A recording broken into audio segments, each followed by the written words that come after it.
Good morning, everybody. So we only bought 3 pounds of this dragon fruit dream, and it was gone in a week. So it's back in stock. I got some more stink eye. It was just about as bad as running out of bayberry candles this year.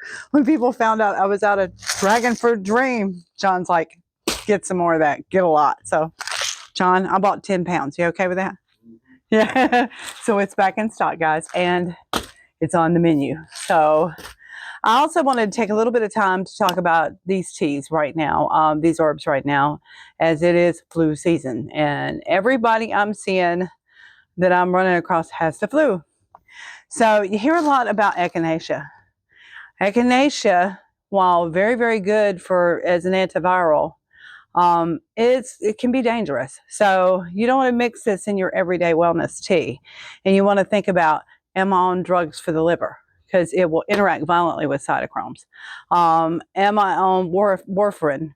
Because you don't want it to mess with your blood clotting. You need to think about, if I'm allergic to ragweed, I have those seasonal allergies, because you will get an interaction. This is one of those teas that, is all in the popular vernacular and has been for years. Do echinacea. There's echinacea and everything on the shelf at the store, and they're pushing it and hawking it. There's a lot of problems, and they make it seem like it's safe to take long term. It's not safe to take past 8 weeks if you don't want liver damage. It's not safe. And it's not proven whether it's safe for women in pregnancy and while nursing. So, and if you have an autoimmune disease, just don't. It can spike autoimmune disease flares. So be very careful with this one. The safer of the two is probably elderberry. Elderberry in the syrup, it has some known mild interactions with some drugs out there, but for the most part, it's much safer to take. You should never eat the raw berries. They should be dried and fixed. It should probably be a syrup, a tincture, or a tea. The raw berries are pretty much toxic, so please don't ever do that if you've got elderberry bushes at the house. But this one should be the safer of the two. If you know that you're not on any of those things, echinacea is wonderful. And I do have an autoimmune disease, and I'm a little adventurous, and I tried it.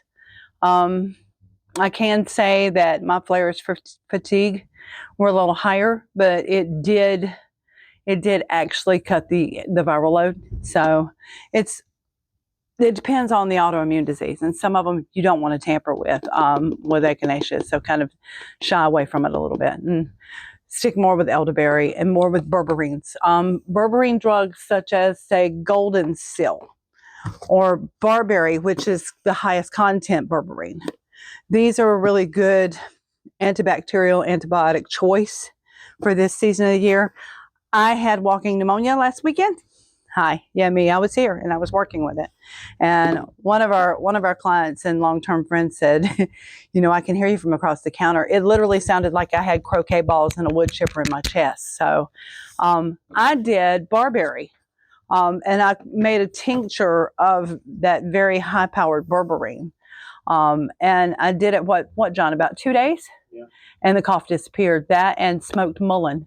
Smoking mullein, guys, I hear a lot of you out here, you're doing tinctures and you're doing teas. Nothing is stronger than that which is smoked, or quicker than that which is smoked.